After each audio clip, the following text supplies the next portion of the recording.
সম্মানিত বন্ধুরা, আসসালামু আলাইকুম ওয়া রাহমাতুল্লাহ। আজকের এই ভিডিওটির মাধ্যমে আমরা জেনে নিব ঝড় তুফানের সময়ের দোয়া। প্রিয় বন্ধুরা, যখন প্রচণ্ড ঝড় তুফান হবে তখন আমরা কোন দোয়াটি পড়ব সে সম্পর্কে আজকে জেনে নিব। ঝড় তুফানের সময় রাসূলুল্লাহ সাল্লাল্লাহু আলাইহি ওয়াসাল্লাম এই দোয়াগুলো বেশি বেশি পাঠ করতেন। রাসূল সাল্লাল্লাহু আলাইহি সাল্লাম ঝড় তুফানের সময় যে দোয়া পাঠ করতেন, দোয়াটি আমরা উচ্চারণ করছি এই মুহূর্তে। আল্লাহুম্মা হাওয়ালাইনা ওয়ালা আলাইনা,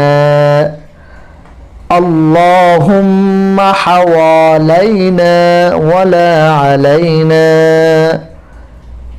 প্রিয় বন্ধুরা, যাদের আরবি পড়তে অসুবিধা হবে আপনাদের জন্য বাংলা উচ্চারণ নিচে দেওয়া আছে। আল্লাহুম্মা হাওয়ালাইনা ওয়ালা আলাইনা। এই যে দোয়াটি আমরা পড়েছিলাম, এই দোয়ার অর্থ কি? অর্থ হচ্ছে, হে আল্লাহ, আমাদের থেকে ফিরিয়ে নাও, আমাদের উপর দিও না। বুখারী। অর্থাৎ, হে আল্লাহ, আপনি এই প্রচণ্ড ঝড় তুফান আমাদের থেকে ফিরিয়ে নেন, আমাদের উপর দিও না। দোয়াটি আরো একবার পড়ছি আমরা। আল্লাহুম্মা হাওয়ালাইনা ওয়ালা আলাইনা।